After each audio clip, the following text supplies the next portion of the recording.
మేడారంలో మంత్రి సీతక్కతో కలిసి రవాణా మరియు బీసీ సంక్షేమ శాఖ మంత్రి పొన్నం ప్రభాకర్ పర్యటన.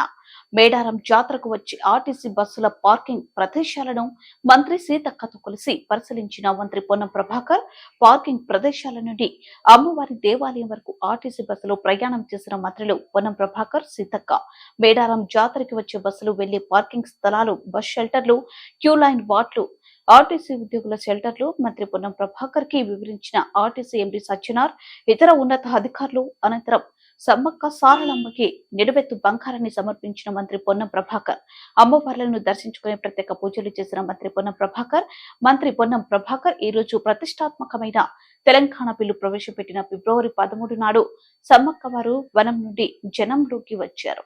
మేడారం అతిపెద్ద ఉత్సవం. దీనిని జాతీయ ఉత్సవంగా జరపాలని కోరుకుంటున్నా.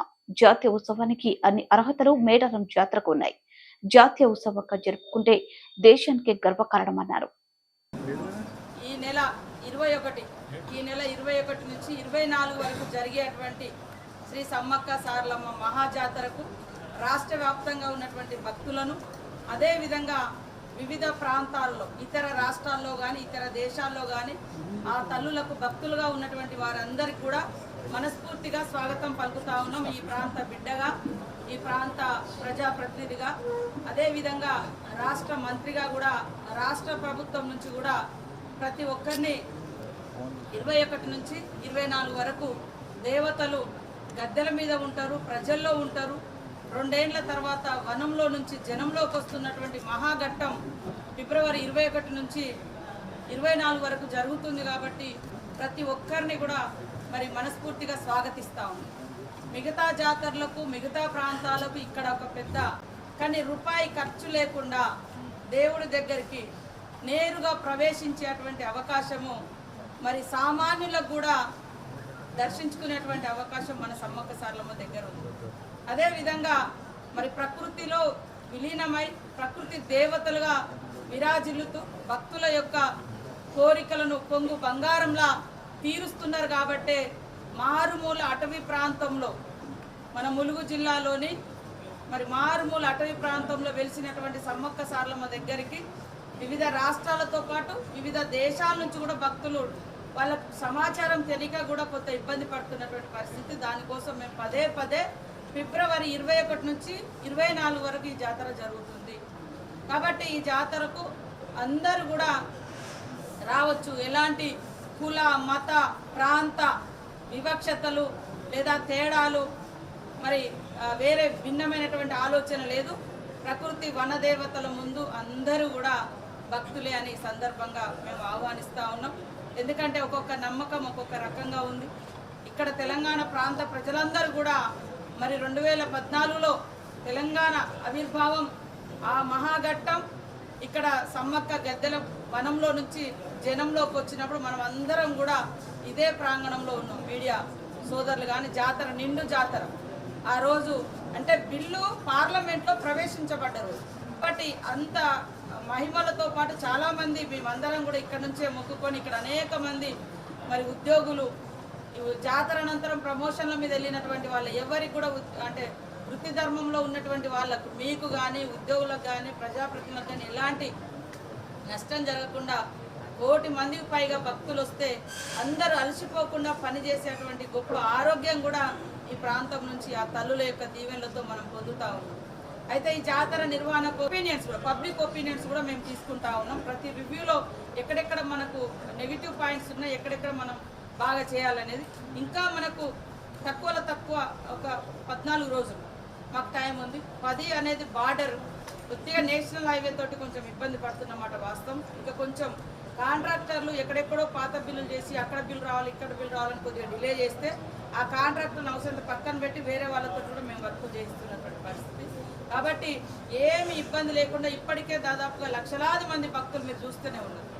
జనవరి కంటే ముందు నుంచి మరి లక్షలాది మంది భక్తులు వస్తున్నారు. మా జిల్లా పోలీసు యంత్రాంగానికి కూడా విరామం లేకుండా వాళ్ళు కూడా పనిచేస్తున్నారు. జిల్లా అధికార యంత్రాంగం అంతా కూడా, మిగతా డిపార్ట్మెంట్స్ కూడా. ముఖ్యంగా నేను అప్రిషియేట్ చేసేదంటే ఆర్టీసీ వాళ్ళ ఫస్ట్ స్టార్ట్ అయిన వాళ్ళ వర్క్స్. వాళ్ళు వాస్తవానికి మనము గతంలో గత జాతరలో 2800 బస్సులకు మాత్రమే మనం ఏర్పాటు చేసాం. కానీ ఈసారి 6,000 బస్సులు, మహిళలు కూడా పెద్ద సంఖ్యలో వచ్చే అవకాశం ఉంది. ఈ 5-6 రోజులలో 10 రోజులలో చూస్తేనే 1,00,000 పైగా వస్తే దాంట్లో 70,000 మంది లేడీసే ఎక్కున్నారు ఈ 1 వీక్లో. కాబట్టి పెరిగే సంఖ్య ఉంది. కాబట్టి మరి మా అధికారులతో కూడా మేము కోఆర్డినేషన్ చేసుకొని ఎక్కువ పార్కింగ్స్ కూడా ఎక్కువ పెట్టినాం. బస్ స్టాండ్ ఎక్స్టెన్షన్ కూడా చేయడం జరిగింది. అన్నీ కూడా అదేవిధంగా లేడీ పోలీసులను కూడా వారు కూడా మొత్తం పోలీస్ అధికారులతో రివ్యూ చేసుకోవడం జరిగింది. ఏది ఏమైనా అందరూ కూడా మన ఇంట్లో పండుగ, మన ఊరి పండుగ, మన రాష్ట్ర పండుగ. 96లో ఇది స్టేట్ ఫెస్టివల్గా కూడా అనౌన్స్ చేసి ఉన్నాం. నేషనల్ ఫెస్టివల్ కోసం అప్పటి నుంచి మనం అందరం కూడా ఉమ్మడి వరంగల్ జిల్లాలో ఉన్నటువంటి పత్రికలు, మీడియా, ప్రజాప్రతినిధులు, అధికారులు అందరూ, ప్రజలు, ఆదివాసులు అందరూ కూడా కోరుకుంటారు. ఎందుకంటే కమ్యూనికేషన్ అనేది లేకుండా పోతుంది. ఇతర రాష్ట్రాలలో ఉన్న ఇప్పుడు ఛత్తీస్గఢ్, మధ్యప్రదేశ్, ఒరిస్సా, జార్ఖండ్, బెంగాల్, మహారాష్ట్ర లేదా ఆంధ్ర ఇట్లా వస్తే వాళ్ళకి సమాచారం నేషనల్ ఫెస్టివల్గా ఉంటే నేషనల్ స్థాయిలో ఫోకస్ ఉంటుంది, సమాచారం వస్తుంది. చాలామంది ఇప్పుడు బయట వాళ్ళు ఇప్పుడే జాతర ఏమో అనుకొని కూడా వచ్చిపోయే టైము, జాతర టైమింగ్స్ తెలియక కూడా, డేట్స్ తెలియక కూడా ముందు వచ్చిపోతున్నటువంటి పరిస్థితి. కొంత డెవలప్మెంట్ యాక్టివిటీస్ కూడా గవర్నమెంట్ ఇస్తుంది, సెంట్రల్ గవర్నమెంట్ ఫోకస్ ఉంటాయని కూడా ఆలోచనతో చేస్తాం.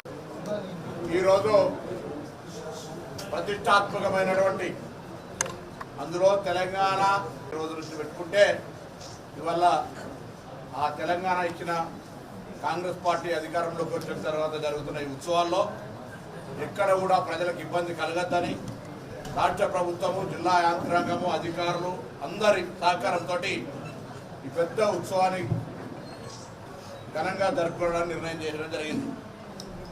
వాస్తవంగా జాతీయ పండుగ జరగాలనేటువంటి అందరి ఆకాంక్షల రాజకీయాలకు అతీతంగా ఇప్పుడు కూడా ప్రభుత్వం నుంచి అదే కోరుతా ఉన్నాం, జాతీయ ఉత్సవంగా జరపమని.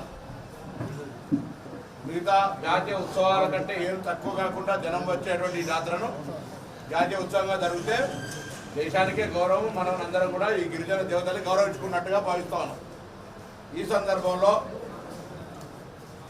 రాష్ట్ర ప్రభుత్వం మేము ఇచ్చినటువంటి గ్యారంటీల్లో భాగంగా మహిళలకు ఉచితంగా ప్రయాణ సౌకర్యం కలుగజేస్తామని చెప్పాం.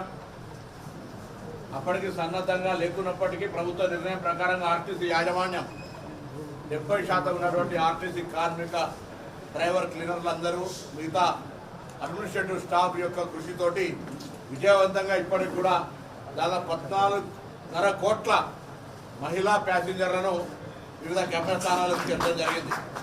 ఈ సందర్భంగా సమ్మక్క సారక్క దేవాలయానికి కూడా వచ్చే భక్తులందరికీ కూడా మహిళలకు ఉచితంగా ఇవ్వాలనేటువంటి మాట ప్రభుత్వం నిర్ణయం తీసుకుంది.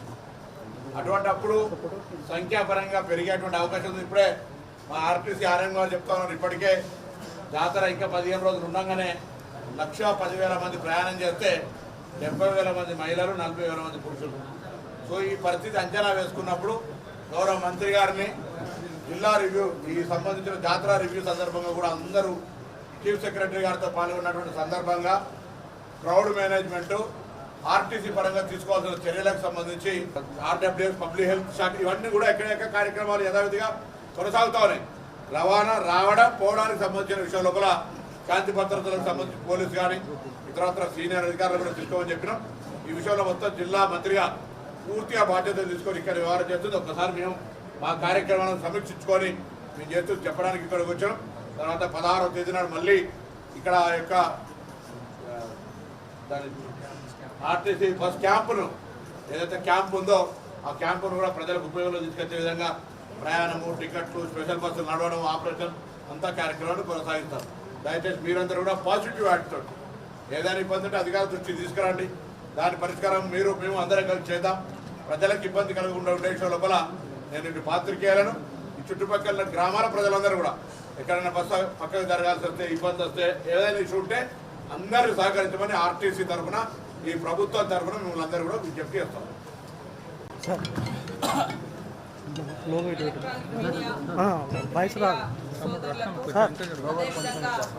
నాతో పాటు ఈరోజు